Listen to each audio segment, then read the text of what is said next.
A gente vai falar sobre constelação familiar ou terapia fenomenológica sistêmica. Eu gosto muito desse nome, terapia fenomenológica sistêmica. Por que eu gosto muito desse nome? Porque ela diz exatamente o que é uma constelação familiar. Sandra, mas eu não entendo terapia fenomenológica sistêmica, para mim é grego, para mim também era. Uma terapia fenomenológica é uma terapia que a gente observa os fenômenos que estão acontecendo. Então a gente monta um sistema e observa os fenômenos naquele sistema.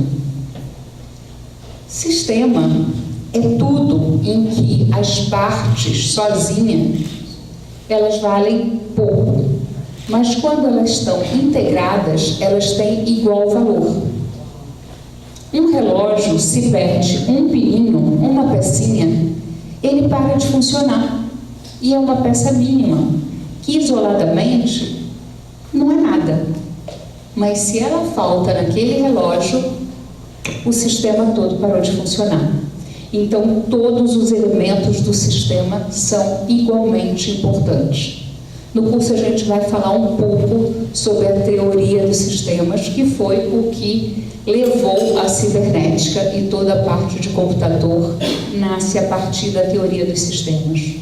Tudo é sistema. A gente pensa, terapia familiar, está trabalhando o sistema familiar. Mas eu sou um sistema.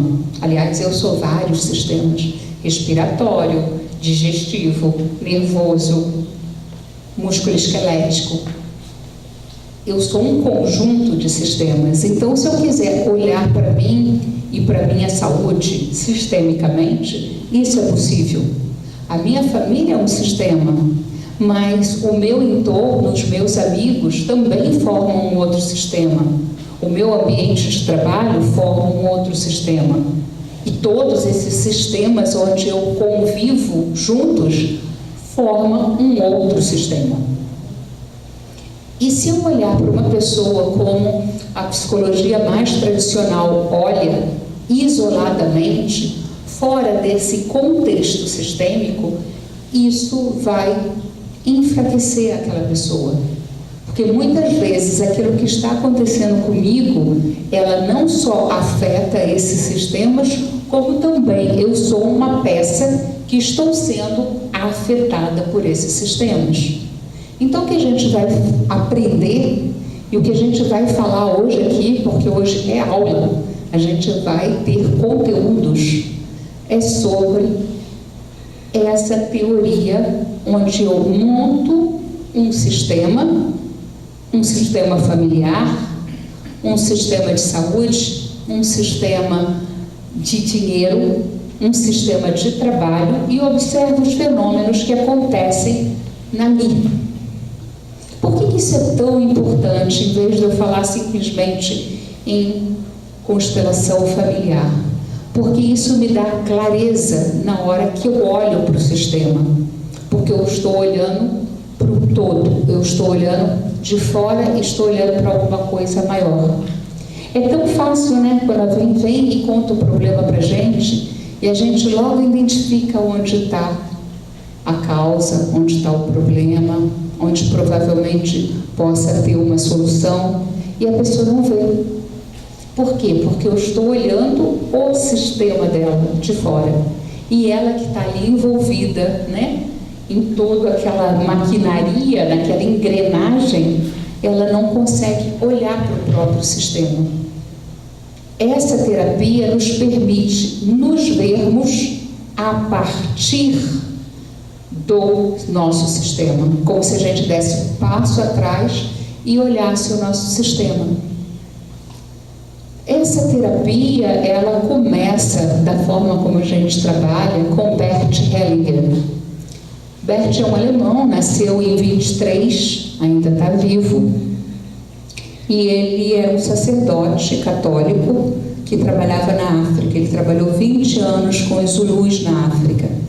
E ele percebeu que a maneira como eles funcionavam, como eles trabalhavam, trazia algumas vantagens diferentes de nós ocidentais.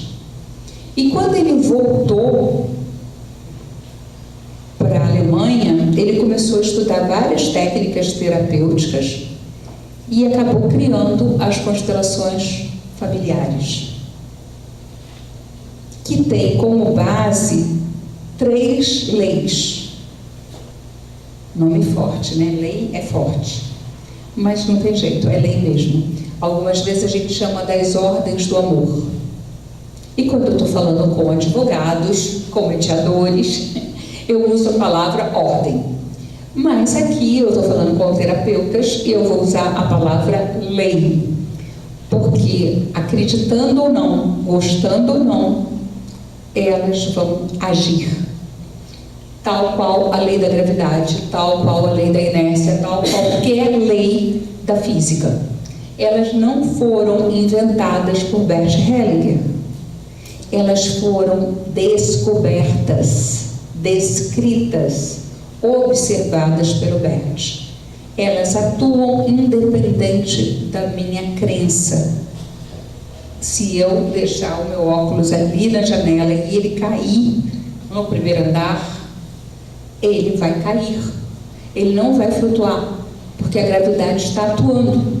Só se eu botar um motorzinho para ele voar. Mas se eu não fizer nada, vai cair, porque é uma lei. A primeira lei do Bert, que ele chama de lei do amor, é o pertencimento. Todos têm o direito a pertencer. Ninguém pode ser excluído. E quem mais a gente exclui?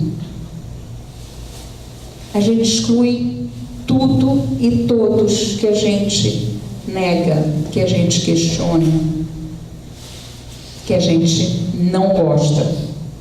Então, toda vez que eu falo, mamãe não devia cortar o cabelo assim, papai não devia ter feito isso, vovô não devia ter feito aquilo, eu estou me comportando de que maneira? Achando que eu sei mais do que eles, que eu sou maior do que eles. Eu estou excluindo. Não, Sandra, eu só estou falando que não gosto. Isso é uma exclusão. Porque eu vim depois, eu sou pequena, eu não tenho que meter o bedelho no que é grande, no que veio antes de mim. Ah, Sandra, mas eu não concordo. Tá, você tem todo o direito de não concordar, como eu não concordo que o óculos novinho que eu comprei caiu, quebrou. Eu tenho todo o direito de achar um absurdo que hoje que eu vinha com vestido decotado e de sandalinha, eu tivesse que botar toda essa roupa para vir para cá, porque eu tinha me preparado para vir com outra roupa. Eu não concordo. É uma sacanagem estar chovendo hoje. Mas não vai mudar porque eu não concordo, entendeu? Eu posso não gostar, mas vai continuar a chover. Só porque eu acordei e falei, nossa, mas está cinza. Que é isso? Eu não queria hoje um dia assim. Não vai mudar só porque eu não queria, só porque eu não gosto. Papai, mamãe, vovô, titio vão continuar sendo quem eles são. E eles têm todo o direito de ser quem eles são. Mas os maiores excluídos talvez sejam os abortos. Principalmente os abortos espontâneos. Porque a gente nem conta. Ah, você é minha filha única. Você não perdeu uma filha antes de eu nascer? Perdi. Então eu não sou filha única, eu sou a segunda. Mas na minha família todo mundo acha que eu sou filha única. Embora todo mundo saiba que a minha mãe perdeu uma criança antes de eu nascer. Onde é que está o lugar dessa criança? Às vezes, quando a gente tem um aborto provocado, a gente ainda conta. Quantos filhos você teve? Ah, só uma. Nunca perdeu, nunca tirou? Não, eu tirei uma. Então você tem 2 filhos. Eles contam. Quem mais que a gente não conta? Ah, as prostitutas do sistema. Ninguém gosta de falar, né? Minha tia tinha uma casa de prostituição ali, sei lá onde que é a casa de prostituição aqui, Formosa. Lá no Brasil, lá no Rio de Janeiro é na Lapa. Ah, tinha uma casa ali, da Luz Vermelha, lá em Belo Horizonte. Ninguém fala. Ah, meu tio era um político corrupto. Meu avô roubou do sócio. A gente não fala nessas coisas. E quando a gente sabe que o vovô fez isso, a gente mal fala desse vovô. A gente nem cita esta pessoa. São os grandes excluídos do sistema. E toda vez que alguém é excluído, o que acontece? Por um amor cego da criança, por uma lealdade, alguém que vem depois vai repetir aquele comportamento, aquela história, para que a gente volte a olhar para aquilo e para que a gente volte a incluir aquilo que foi excluído. Tá?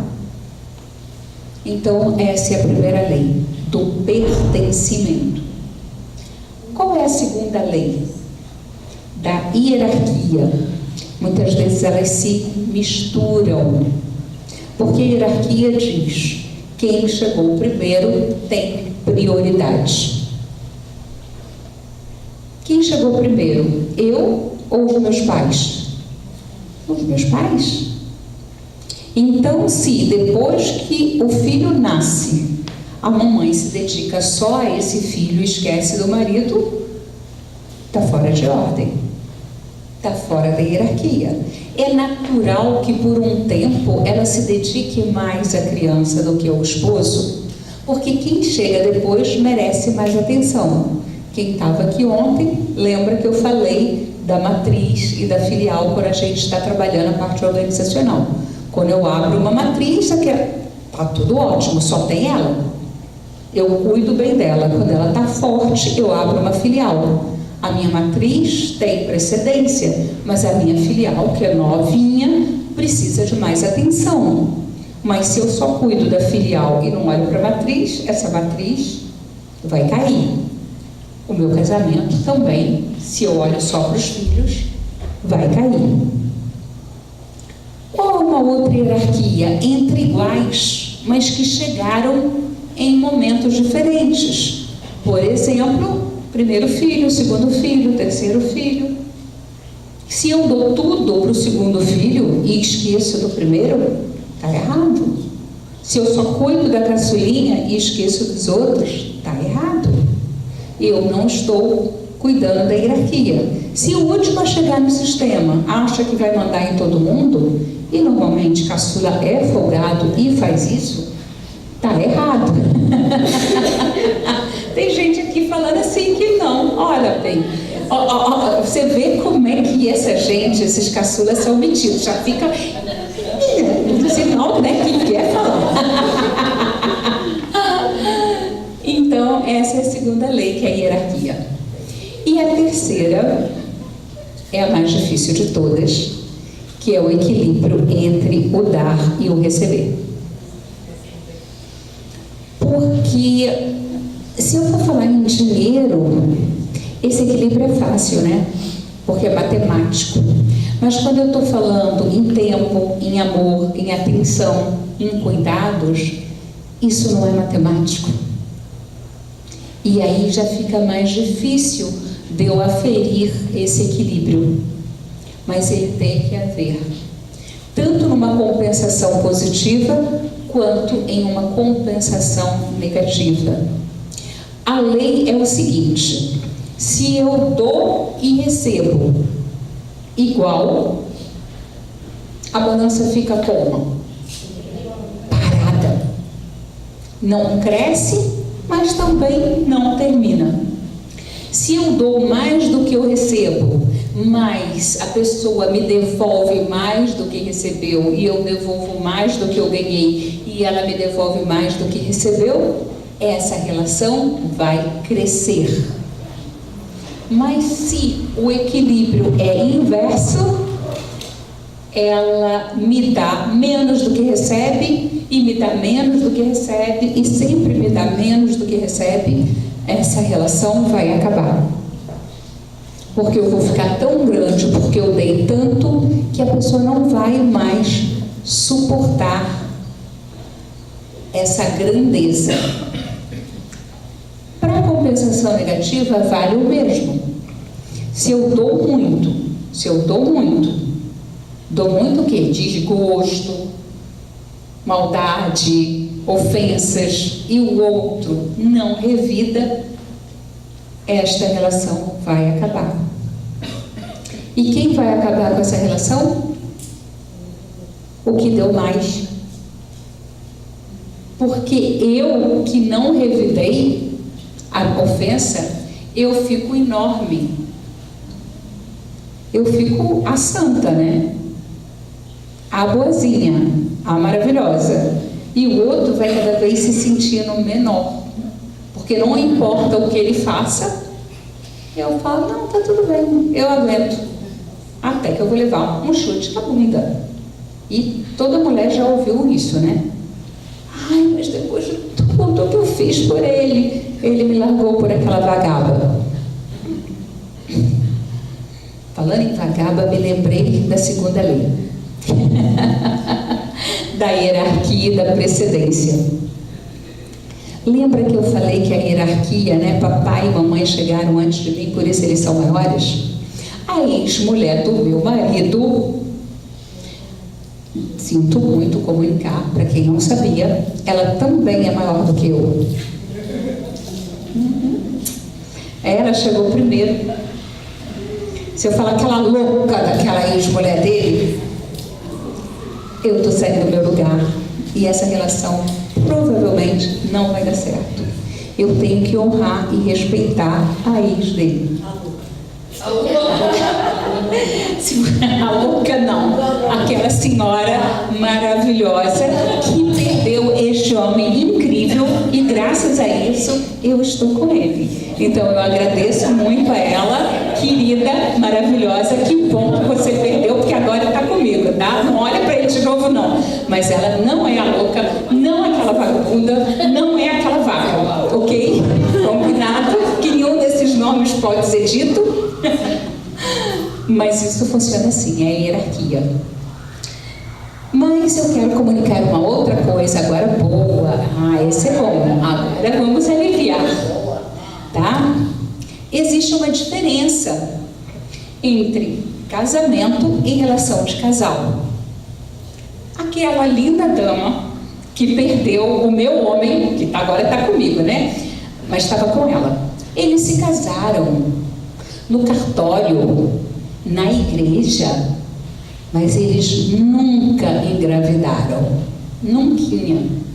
Não teve aborto, não teve filho, não teve nada. Ela não é e nunca foi esposa dele. Sandra, como não? Eu fui no casamento, eu vi assinarem lá. Não é esposa. Eles tiveram uma relação de casal. Mas aquela amante dele, que ele nem fala nela, mas ela teve um aborto dele, não precisa nem ter nascido, tá, gente? Ela, sim, é a primeira esposa. Porque o que torna o casamento é uma relação onde haja geração de um filho. Como assim? É isso que diz o Bertolt. É isso que diz a Bíblia. Eu nunca tinha entendido a Bíblia até conversar com o Bert sobre isso. Quando o homem e a mulher se tornar um só corpo e uma só carne. Quando isso acontece? Quando ele assina um contrato de casamento?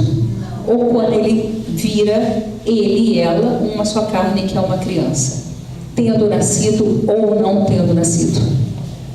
Então, a relação de casamento se dá através da geração de uma criança.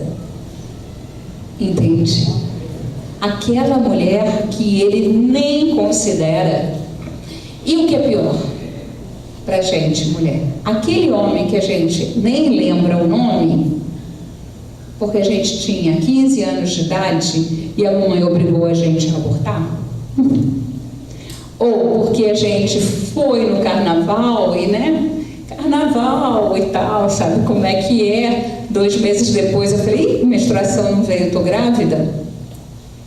Essa criança tendo nascido ou não, esse homem vai ser o meu primeiro esposo. E depois eu reclamo que eu não consigo me firmar com ninguém. Lógico, filha, tá casada e não honra o primeiro homem, como é que vai conseguir ter outro? Então essas coisas a gente nem pensa, porque a gente não pensa sistemicamente.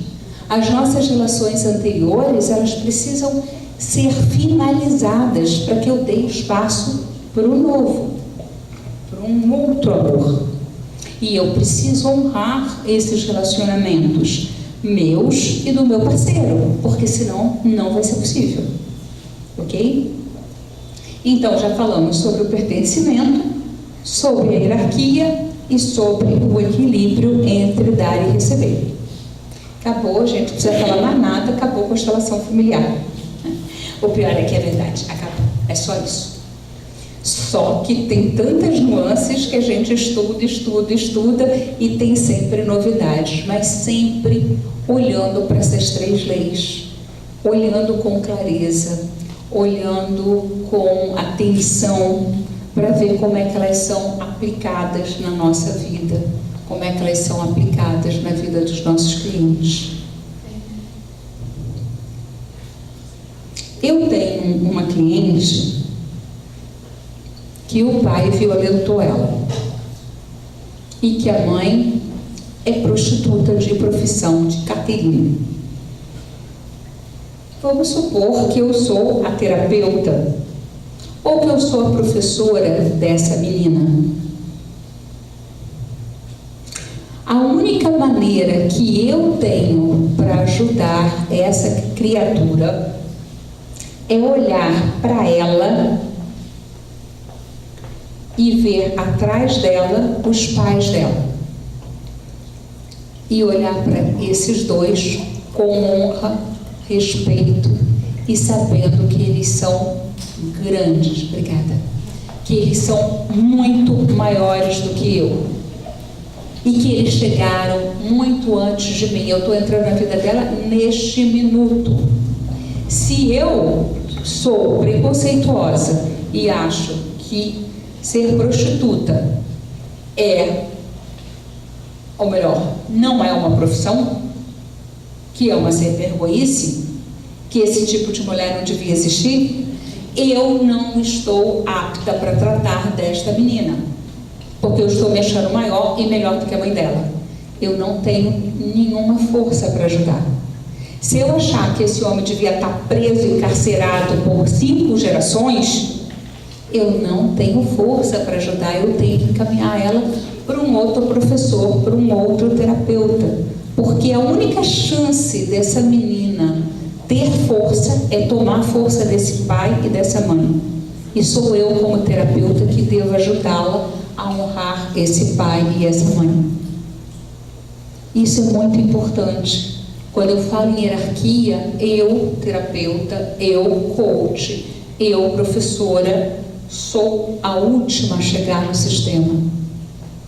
Eu sou a que menos sei e eu sou a que menos importa. O importante é o meu cliente e tudo que ele traz, que eu tenho que olhar e honrar, porque chegou primeiro. E essa consciência é que me dá força. E essa consciência é que vai dar força para o meu cliente. Bom, estou falando aqui e eu sei que tem muita gente que me conhece, mas tem muita gente que não sabe nem quem eu sou. Eu moro no Rio de Janeiro, eu venho aqui a São Paulo já tenho uns 7 anos, a cada 2 meses, para dar curso de constelação. Eu sou médica, me formei em 82, quem for bom de matemática não faça os cálculos, por favor. E depois que eu me formei, eu tive uma alergia à uva e tal, e me tratei e fiquei boa com homeopatia, e depois eu tive um cálculo renal, parou aqui no uretério, eu fiz uma hidronefrose, tem que operar, não sei o quê, e eu tratei com homeopatia mais uma vez e fiquei boa, sem cirurgia. Aí eu fui estudar homeopatia, e tal, e eu vi que eu não entendia muito de gente. Na faculdade de medicina você não aprende a ver gente, você aprende a ver órgãos e sistemas, e células, e coisas assim. Então eu fui começar a estudar psicologia. Eu já tinha estudado com a doutora Nilce, porque quando eu fiz psiquiatria na faculdade, Eu trabalhei no hospital onde ela trabalhava e eu tive uma crise histérica, uma crise de choro, quando eu estava no museu, assim, do inconsciente, e, assim, um quadro lindo, outro quadro lindo, e uns negócios, assim, que não tinha nada a ver. Eu falei, mas é da mesma pessoa? Isso foi antes, isso foi depois da lobotomia, gente. Eu chorava, eu soluçava que eu não conseguia parar, quando eu via, assim, aquela destruição da pessoa, né? E aí veio uma senhorinha, me abraçou, falou, vamos lá para fora, vamos conversar. E eu conversei muito com ela, não tinha a menor ideia quem era a doutora Nilce. Aí depois, nossa, ela trabalhou com Jung, ela é discípula do Jung. Eu falei, quem é esse Jung? Eu nunca ouvi falar. Jung para mim era negócio de caixa de som. Totalmente ignorante. 4º ano de faculdade, eu trabalhava em CTI, eu era totalmente ortodoxa, né? Eu lá tinha ouvido falar de Jung, sei lá quem é esse cara, né? E aí eu comecei a estudar com ela, comecei a frequentar o museu, comecei a frequentar a casa dela e achava tudo aquilo incrível. Mas aquilo não era medicina, né? Vamos combinar que é uma coisa meio de maluca, mas eu gostava de estudar aquilo. Só não achava que podia ser alguma coisa prática. Era coisa assim de maluca e eu tinha o meu ladinho assim de maluca, mas que eu nunca ia colocar isso na medicina, né? Porque, afinal de contas, medicina é ciência, é coisa séria. Isso aí não comportava, né? E aí, quando eu já estava com uns 5 anos de formada, eu resolvi estudar terapia corporal, né? Com Loa. Como eu era obstetra, eu cheguei a fazer parto com a filha do William Reich, com a Anne Reich, que era terapeuta e era pediatra e trabalhava aquela questão do hormônio e tal. Aí eu fiquei entusiasmada, porque aí você já podia medir coraça e tal, isso já era mais sensato, né? Porque esse negócio de Jung, consciente coletivo e tal, eu falei, não, esse homem é muito doido, muito legal, a gente se diverte, mas ele é meio doido. E foram passando os anos, eu comecei a estudar transpessoal, conheci o Roger Vogler, me apaixonei perdidamente por ele, por aquele trabalho dele das deusas, né? Quando eu conheci ele, ainda era casado com a Jennifer, e eu fiz vários trabalhos com os dois, depois eu fiz terapia só com ele, e aí eu me aprofundei realmente no transpessoal, no Jung, nas deusas, nos arquétipos, até que eu conheci a constelação familiar há 22 anos atrás. E quando eu comecei a ler, vocês viram que eu sou um pouquinho resistente. Só um pouquinho. Aí eu comecei a ler o trabalho do Hellinger e eu falei, padreco, machista, chauvinista. Não, esse homem não dá para engolir, não. 3º capítulo eu parei de ler. Falei, não vai rolar. Não vai rolar. E aí ele vinha aqui a São Paulo fazer um workshop. Uma amiga minha tinha comprado e não podia vir. E ela falou, você não quer ir? Eu falei, você acha que eu vou gastar $350 para ver esse padreco aqui? Mas não vou mesmo. Pô, Sandrinha, eu estou te dando, eu não vou poder ir. Ah, você está dando assim, de graça, eu não vou pagar nada? Então tá bom, então eu vou, né? De graça tem injeção na veia, que dirá fazer, 1 milhão de perguntas para esse homem doido, eu vou imprensar ele, que ele vai ver só. Fica inventando coisa que a mulher tem que seguir o homem. A primeira esposa, a segunda esposa, a terceira esposa. Porra, estou lendo psicologia ou isso aqui é Sting? Não vou dar conta desse homem, não. Aí eu cheguei lá, tive umas 350 pessoas. Foi aqui no negócio de judeu, não me lembro mais onde é que era, mas era um teatro muito grande. Então tinha um grupo aqui, onde eu estava sentada na 3ª fila, eu gosto de gargarejo. Tinha um grupo aqui na lateral e outro grupo lá na lateral. Aí a menina chamou, logo de cara, eu para o palco, para representá-la. Eu falei, nossa, agora eu estou bem, né? Vou estar lá no palco, vou poder fazer todas as perguntas que eu quiser. Aí chama lá do outro lado um cara que eu não via há 5 anos, que era super amigo meu da biodança. Aí eu falei, como é possível isso? Ele era o papai dela. E foi chamando e tal. E eu estava um dia assim lindo, não estava igual hoje não, estava mó sol. E eu ficava aqui olhando para a janela E eu falava, gente, já é tão bonito, né? Podia estar com a minha prima, com a minha tia, o que eu estou fazendo nessa merda? Isso aqui parece um circo. E aí eu olhava de novo, e aí eu olhava assim, toda vez que eu olhava, eu só queria olhar para o garoto que representava o meu irmão. Um gordinho, feio, não era porque ele era gato e eu queria olhar para ele porque era gato, não. Ele tinha nada a ver. Mas eu só tinha olhos para ele, essa pessoa, para mais ninguém. E eu tô lá falando, eu tô que nem uma palhaça aqui nesse palco, isso aqui não é nada, né? E lá pelas tantas o Hellinger chega e botou o meu amigo nessa distância aqui, entre eu e a cadeira. E o meu amigo estava com ele cheio de água, ele representava o pai. E ele olhou para mim e ele falou, tudo que eu quero é abraçar a minha filha.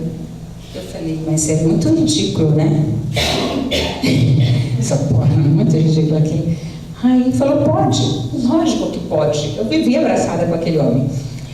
Aí, quando eu faço isso, as minhas pernas começaram a tremer. Eu falei, Sandra, para de palhaçada, né? E eu não conseguia chegar porque me enjoava. Aí eu dei um passo para trás e eu falei, o que é isso que está acontecendo? Respira, Sandra, isso não é possível. E fui de novo. E eu não conseguia ir. E aí o Hellinger botou uma pessoa atrás de mim, que era a mãe, e eu consegui chegar aqui. Mas mais do que isso eu não conseguia. E aí ele botou uma outra pessoa atrás da mãe, que era a avó. Eu pulei e abracei ele. E eu chorava de soluçar. Eu nunca tinha chorado de soluçar em toda a minha vida. E eu ficava, Sandra, para de palhaçada. Você não está sentindo nada, por que você está chorando? E eu falava, ai meu Deus do céu, o que está acontecendo? Eu estou ficando esquizofrênica. E minha cabeça não parava, gente, vocês não têm ideia o que foi aquilo. Falei, Sandra, isso aqui não está acontecendo, se controla, para de chorar agora. E eu não conseguia parar. Quando acabou, eu saí de lá assim, o que aconteceu aqui? Eu quero sentar, eu quero saber mais. E aí no intervalo ela falou assim, nossa, você olhava para a família igual eu olho. Eu olho para a minha família e falo, o que eu estou fazendo aqui? Isso aqui é um circo. Falei, você acha que a sua família é um circo? Eu falei, então o pensamento não era meu, já era representando, sabe? E ela falava, a única pessoa que de vez em quando eu olho com carinho e que me preocupa é o meu irmão, que era a única pessoa que eu olhava. Aí eu falei, gente, será que eu estava representando? Não vou embora, não. Depois do almoço eu vou continuar aqui. E eu, né, com essa minha interpretação de Fernanda Montenegro, se a Globo soubesse, teria me contratado e não a ela. Eu fui chamada naquele palco umas 10 vezes nos 3 dias que a gente ficou nesse workshop. E eu representei morto, eu representei aborto, eu representei assassino, eu representei, foi de tudo, porque toda hora eu estava no palco. E sem nenhum controle daquilo que eu estava sentindo. Embora a minha consciência de mim fosse diferente da consciência que tomava conta de mim de alguma forma. Eu sou médium, eu sei o que é mediunidade, é muito diferente disso. Eu não estava possuída por nada, porque aqui a gente está trabalhando com um campo mórfico. Ai, mas eu não posso sair de lá com carga. Não, você não pode sair com carga. Não, mas eu saí da constelação mal. Tudo bem, mal porque aquele tema fez aflorar em você uma dinâmica que é sua. Você não foi afetado pela dinâmica da pessoa que você representou. Mas quando você representa e aquela dinâmica te afeta, porque você tem temas parecidos, você pode sair de lá mal. Tanto é que sempre que eu estou fazendo um grupo, eu pergunto, está todo mundo bem? Alguém precisa de alguma coisa? Alguém vai precisar constelar? Porque às vezes emerge com tamanha força que a pessoa não vai poder esperar eu voltar. E como eu não sou daqui, eu sou do Rio, eu sempre pergunto, alguém vai precisar constelar? A gente constela agora. Porque às vezes isso acontece, mas é nosso. Não é porque eu peguei carga no campo. Tirem isso da cabeça. A constelação é espiritual? Sim, ela é espiritual. Por quê? Esta cadeira é material. Este lenço também é material. O meu pensamento é espiritual. O meu sentimento é espiritual. Tudo que não é material, que eu não posso ver, que eu não posso tocar, é espiritual, gente.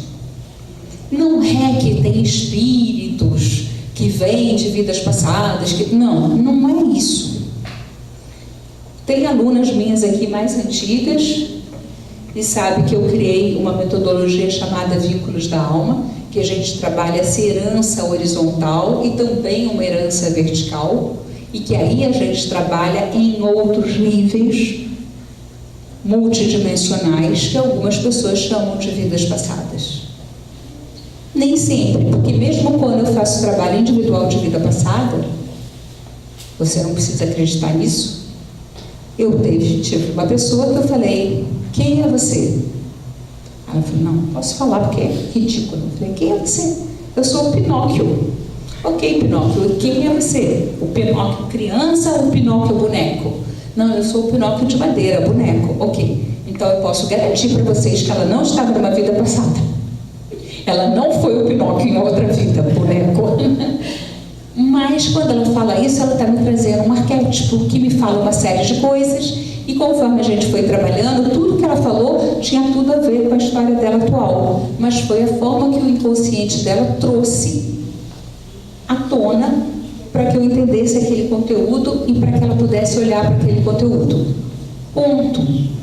Quando eu estou trabalhando no vertical, eu não estou trabalhando com a sua herança genética, eu estou trabalhando com uma outra herança, mas isso não é constelação, isso são vínculos da alma, isso é outra coisa. O nosso curso aqui é só com constelação. Sandrinha, mas eu não posso estar trabalhando constelação e acessar isso? Sim, se você souber isso e se você se abrir e abrir o seu campo para isso. Antigamente eu ia nas constelações dos meus colegas que se formaram comigo e era ruim, porque o fato de eu estar lá abria alguns filtros e apareciam coisas que eles não estavam acostumados a trabalhar.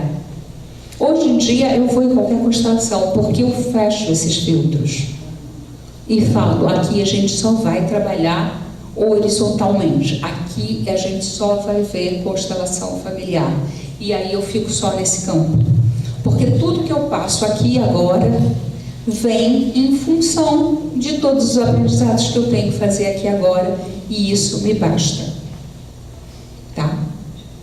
Então não tem essa coisa de trabalhar o espiritual. Por quê? Porque quando eu estou trabalhando o espiritual, eu tenho que ter um conhecimento que a constelação não me dá. Eu tenho que entender ou de apometria, ou saber trabalhar vidas passadas muito bem, saber trabalhar com alguns vínculos feitos, alguns votos feitos no passado, que não tenho como ensinar isso nenhum, nem 2, nem 3 anos, porque tem uma prática espiritual. E o que eu tenho observado é que muita gente vai em algumas constelações, abre muitos campos que não são nem trabalhados nem fechados. E a pessoa fica por aí totalmente perdida. Então, o melhor é que esses campos não sejam abertos. Não vamos trabalhar com aquilo que a gente não conhece. Porque trabalhar com o que a gente conhece já dá bastante trabalho. E já tem muito pano para manga e já tem muita coisa para se ver e para se trabalhar. E basta. Eu não preciso ir além. Eu só vou além se eu souber ir além. Eu não ensino você a ir além, mas eu ensino você a trabalhar com muita clareza com isso que está acontecendo aqui e agora, em função dos seus ancestrais, das suas lealdades, das exclusões que aconteceram. Bom, até agora estou eu aqui falando sem parar e esqueci que tem slide. E eu não sei mexer nisso. Próximo.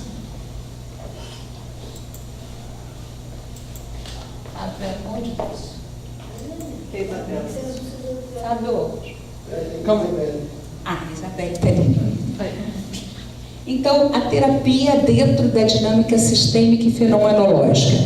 Exatamente isso que a gente estava falando. Em vez de eu fazer uma terapia focada na pessoa, o meu foco é fenomenológico, o meu foco é sistêmico, dentro do sistema que ela veio trabalhar. Sandra, mas eu trabalho com PNL. Quando a pessoa vem com problema de dinheiro, eu vou trabalhar as crenças, tá bom. O que acontece com muita gente que é coach? Ela vai levar a pessoa do ponto A para o ponto B, não é isso? Aí a pessoa sai do ponto A, quando ela está chegando no ponto B, parece que ela tem um elástico que puxa ela de volta. E o coach fala assim, que merda que eu fiz? Qual a ferramenta que eu tinha que ter usado que não funcionou? O cliente fala a mesma coisa. Obrigada. O que aconteceu? Será que o cliente não fez o trabalho, não fez o exercício? Fez tudo direitinho. Ninguém errou. É que o problema não é dele. O problema é de um antepassado com o qual ele está em lealdade. Então, se eu não olho para essa lealdade, ele não tem uma permissão interna para seguir adiante. Na terapia isso também acontece.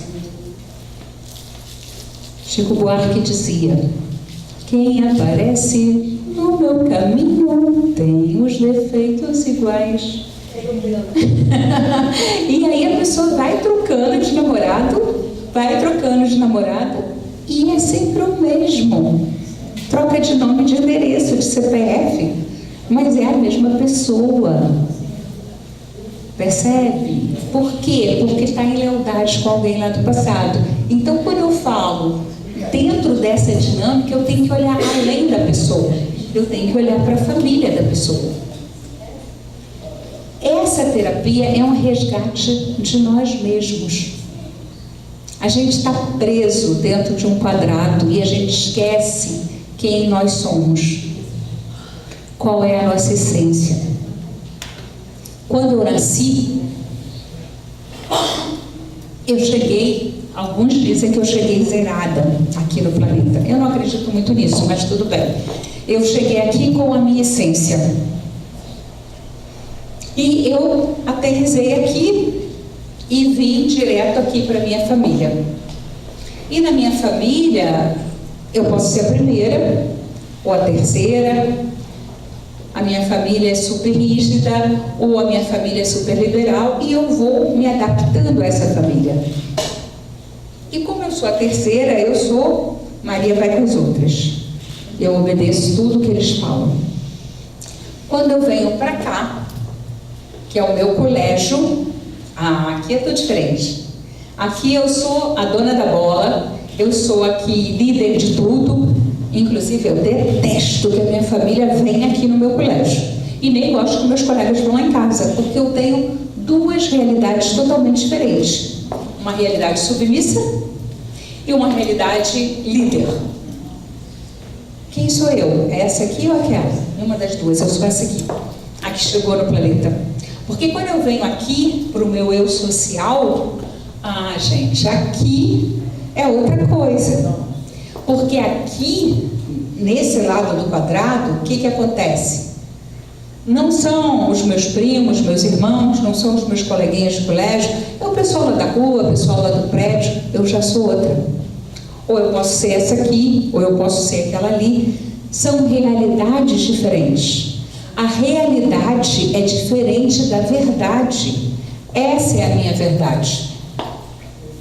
Essa é uma das minhas realidades. E eu cheguei aqui para fechar o meu quadrado para a minha realidade afetiva sexual.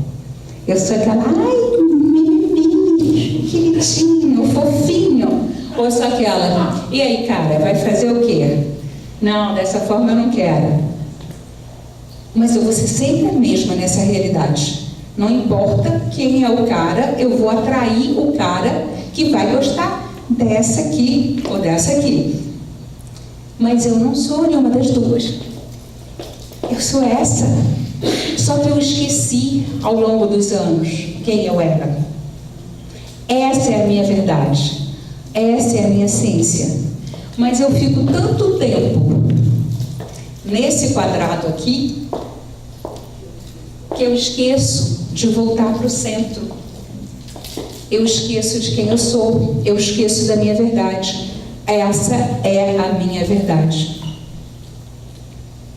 A terapia busca resgatar esse eu essencial. Algumas pessoas me falam assim: você quer que eu tome a minha mãe? Minha mãe nunca me quis. Ela fala: fiz de tudo para abortar você. Eu não queria ter filho. Você veio por teimosia, agora aguenta. E eu simplesmente falo: é mentira. Isso que ela está te falando é mentira.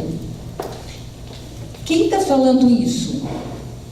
É esse eu, é esse eu, é esse eu. E ela fala: não, mas a minha realidade é essa.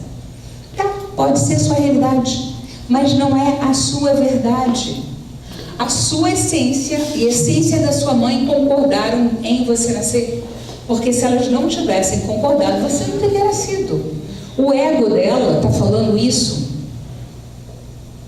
A realidade dela está mostrando isso.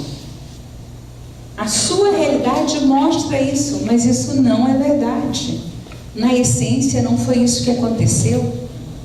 Você veio nessa família porque você tem um aprendizado para fazer nessa família. Aprende logo e para de sofrer. Aprende logo e para de mimimi. Para de botar a culpa na mamãe. A mamãe que vai aprender o que ela tem que aprender. E você aprende o que você tem que aprender e segue a sua vida. Para de cobrar por uma coisa que aconteceu há 20, há 30, 40 anos atrás. Você vai carregar esse peso até quando, gente? Isso é uma terapia de resgate de si mesmo. Olhar primeiro para você. Aonde que você tem que olhar para você? No seu lugar, na família. Porque só a partir desse lugar você vai encontrar o seu lugar no mundo.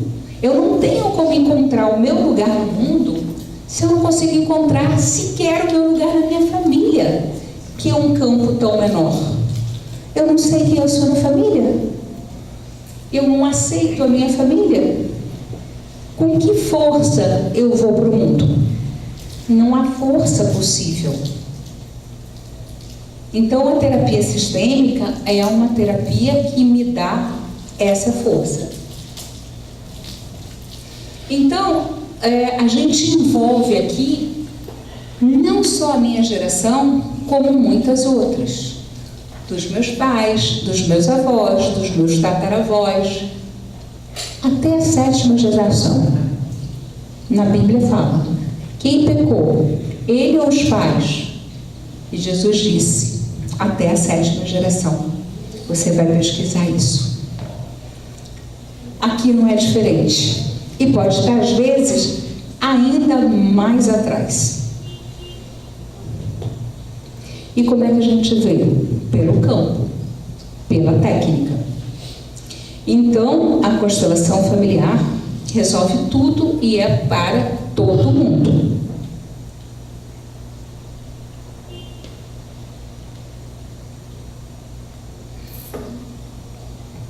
Não. Aliás, a constelação familiar não resolve nada. A constelação familiar mostra onde está o emaranhamento, onde está a questão, onde está o nó. Mas muitas vezes ela não resolve. O Hellinger diz que você pode esperar até 3 anos para a constelação fazer efeito. E eu não tenho o menor saco para isso. Não dá, né? Ninguém tem. Você quer resolver agora. Por isso que tem gente que fala: mas eu já constelei isso 5 vezes. Tá lascado, né?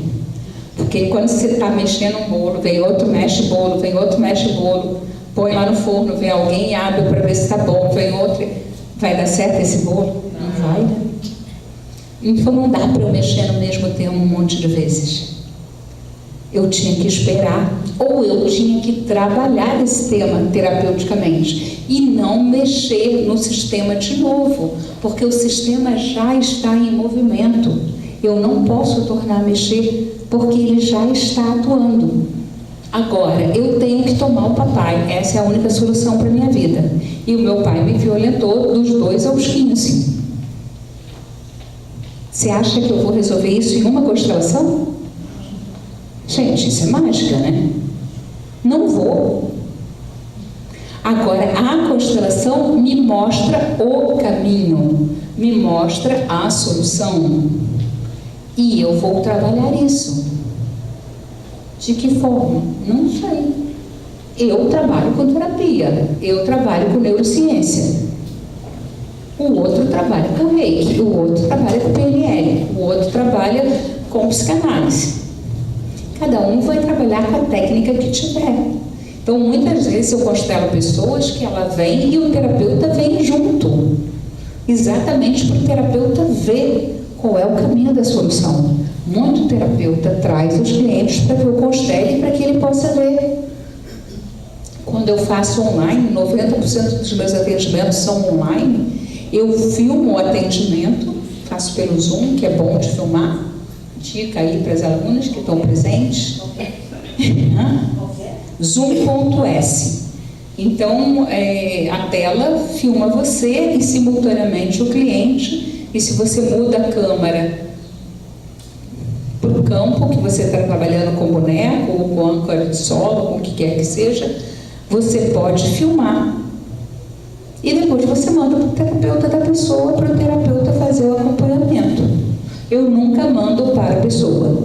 Nunca mando para a pessoa. Por quê? Ali a gente vai ver tudo que estava errado. E a pessoa vai ficar revendo aquilo?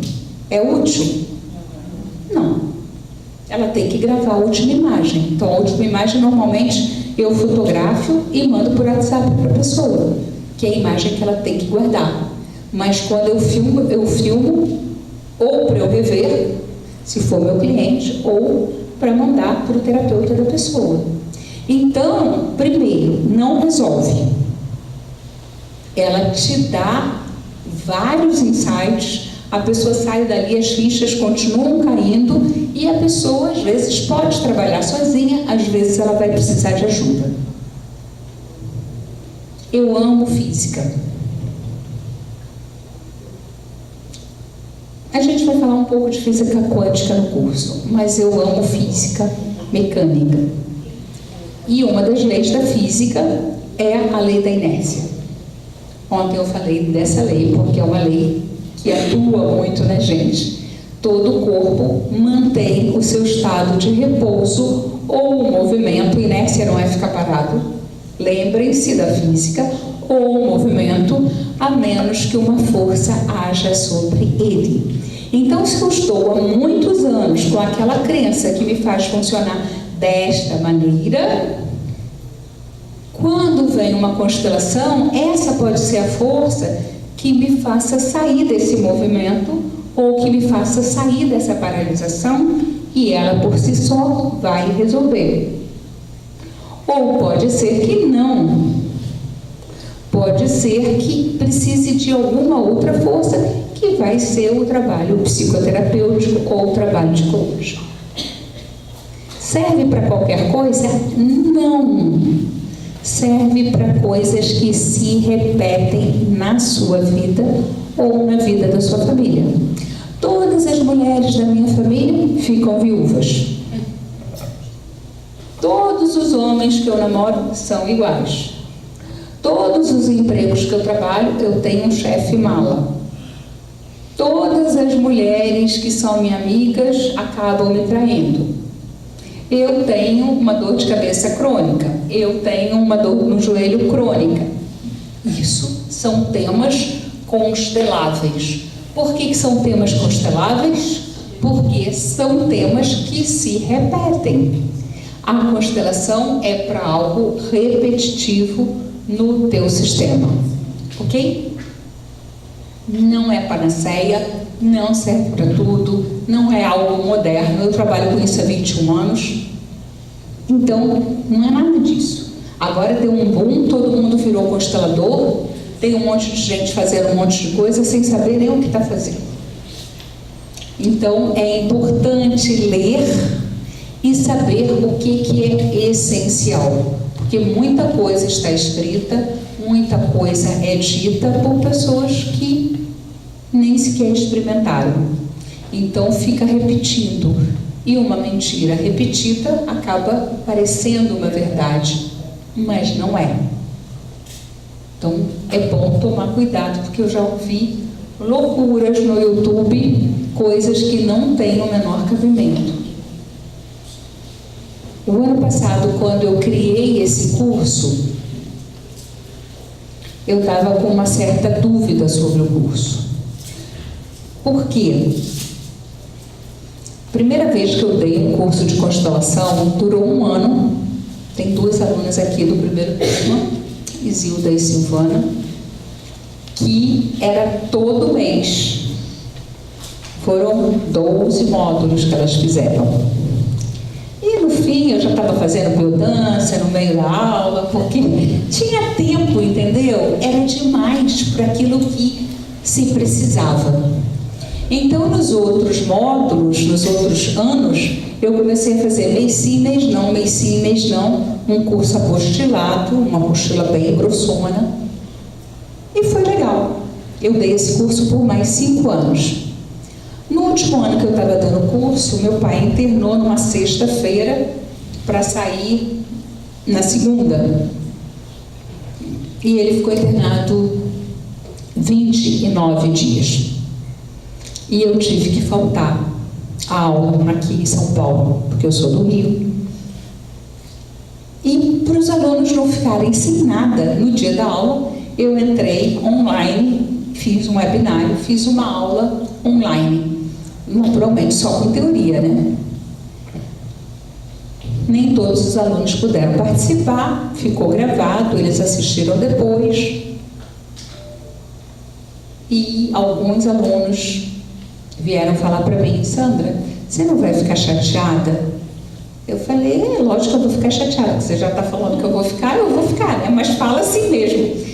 Ai, mas é muito melhor a tua aula online do que presencial. Eu falei: não, como assim? Não, porque ninguém te interrompe, a gente tem uma sequência de raciocínio. Se a gente perde alguma coisa, a gente volta e escuta de novo. E se a gente esquece, a gente pode escutar de novo. Você fala umas coisas interessantes, a gente grava, mas não é a mesma coisa, porque o pessoal te interrompe, você perde a sequência do que você estava falando. A aula online é muito melhor. 5 pessoas me falaram isso. Não sei se as outras acharam o mesmo, mas 5 é um número razoável, né? E eu fiquei pensando, será que não seria melhor dar toda a teoria online e a prática, só prática? Então, quando eu vinha, era assim, e ainda é, sexta-feira, aberto para o público, para a gente constelar todo mundo e os alunos verem casos novos. Sábado e domingo, só para os alunos. Eu constelava 2, 3 pessoas no sábado, de 2 a 4 pessoas no domingo, e pronto. Muita teoria, muita dúvida, e normalmente sábado de manhã não constelava ninguém, porque a gente estava discutindo teoria, a gente estava falando dos casos de sexta-feira, constelava 1 ou 2 à tarde. E no domingo, de manhã era só teoria, e à tarde a gente constelava 2, 3 pessoas. Nesse formato onde toda a teoria é dada online, e que você vê na hora que você quiser, no dia que você quiser, no horário que você quiser, quantas vezes você quiser, quando eu chego aqui, sábado e domingo é prática, prática, prática. Eu constelo 4 pessoas de manhã, 5 pessoas de tarde, mais 6 pessoas no dia seguinte. É muita prática. Por quê? E as dúvidas? Uma vez por mês a gente entra online e fica 2 horas, todo o grupo, esclarecendo dúvidas. E se eu não puder ir? Não tem problema, porque fica gravado. Não tem problema, porque a gente tem um grupo de WhatsApp e as pessoas põem dúvidas ali todos os dias e todos os dias eu respondo. A menos quando eu estou viajando, quando eu estou dando curso, mas isso nunca ultrapassa 3 dias, eu estou sempre respondendo. Então, o curso, desta forma, ficou mais profundo. Então, está aqui a Priscila, que é dentista, que é dessa última turma. Tinha uma pessoa que é advogada, aliás, tinham 2 advogadas nesse grupo. Tinha mãe e filha gêmea, mas ela não, a outra gêmea não foi, Priscila é gêmea. Tem uma outra menina que é a Thaís, que fez o curso, que ela também não é gêmea, mas ela tem 2 irmãs que são gêmeas. Então, esse grupo foi o grupo dos gêmeos. E tem uma pessoa que fala, minha irmã não vai fazer, porque não é bom fazer irmão com irmã. Nos meus cursos tem mãe e filho, irmão com irmão, esposa e esposa. É para a família, é uma constelação familiar, é um trabalho familiar. A família pode estudar juntas, né? E estuda junto. Essa menina que era advogada, ela trabalhava com a parte administrativa de intercâmbio de aluno para o exterior. E ela ganhava em torno dos 20 mil. Ela falou, não, estou fazendo só para ir trabalhar. Hoje em dia ela diz que está quase conseguindo ganhar isso só com a constelação familiar. Ela não era terapeuta, ela não trabalha com outra técnica, ela até fez barra de Access, falou, não tenho saco, porque ficar lá parada assim 1 hora, eu quero constelar. Está trabalhando só com constelação e está indo, talvez semana que vem ou na outra, lá na Fátima Bernardes, falar de constelação. E o curso que ela fez foi esse, que são 6 meses online e 3 encontros presenciais de 3 dias, sexta, sábado e domingo. Esse grupo eu fiquei com medo, né? Porque é a primeira vez nesse formato. Será que vai funcionar essa coisa, teoria online? Funciona. Funciona porque são vídeos curtos, vídeos que você pode assistir enquanto você está no trânsito, ouvindo lá, sem prestar muita atenção, depois você ouve de novo, anota, tem dúvida, e a hora da prática, que é o mais importante, tem muita prática. Porque essa coisa de não ter teoria é praticamente um workshop vivencial, unicamente vivencial. Não tem aquela coisa do curso, em que tem teoria, prática, não. Ali é prática, dúvida, prática. Lógico que na prática eu ponho muita teoria ali, eu explico a teoria, eu explico por que faz, por que não faz, como é que faz. Mas a gente não gasta um tempo precioso que a gente está junto com outras coisas. O grupo terminou em setembro do ano passado e quem se propôs a trabalhar está trabalhando. Tem pessoas que fizeram só para se trabalhar. Porque é fundamental que um terapeuta, de qualquer técnica que seja, se trabalhe com aquela técnica. O Hans Sender, que é um amor meu, grande amor meu, ele é meu professor de terapia de vida passada. Antigamente era o Roger, o meu grande amor, mas eu sou assim, volúvel. Morreu, está morto, eu passo para um que está vivo. Eu quero meus mestres vivos, né? E o Hans está vivo, é um holandês super maravilhoso, está sempre aqui em São Paulo, pelo menos uma vez por ano, ou a cada 2 anos ele está aqui. Ele diz que muitas vezes ele fica triste, porque ele vê 2 clientes e nenhum terapeuta. Porque quando o cliente chega para um terapeuta que tem o mesmo problema que ele, como é que esse terapeuta vai ajudar? Jung dizia que você só pode levar alguém num lugar que você já foi. Cego não pode guiar outro cego. Então, se você não se trabalhou, como é que você vai ousar chegar na frente de um grupo e chega uma pessoa que você fala, ai meu Deus, é o meu espelho. Ai, vamos ver se eu constelo ela e resolvo o meu problema, porque, pelo amor de Deus, gente, não é assim que funciona. funciona. E quando você está sozinha no consultório, não é assim que funciona, né? Você tem que se trabalhar. Então, nesse grupo tinha 2 pessoas da turma de vocês, né? A Vilma e a Ana Maria. Tinha uma pessoa de uma outra turma, que inclusive participou pouco, né? Porque ela tinha tido neném, tinha 3 semanas que a Juliana tinha tido neném.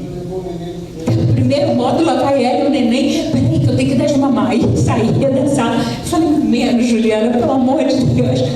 Mas ela falou, não, Sandra. Eu falei, Juliana, a gente te devolve o dinheiro. Não precisa fazer, deixa para o próximo. Não, mas eu quero a teoria toda organizada, ter os módulos lá para eu poder ouvir. Mesmo que eu não possa vir no presencial, eu quero ver os módulos, eu quero. Bom, então vamos fazer, né? Porque o pessoal que foi meu aluno tem um desconto especial, né?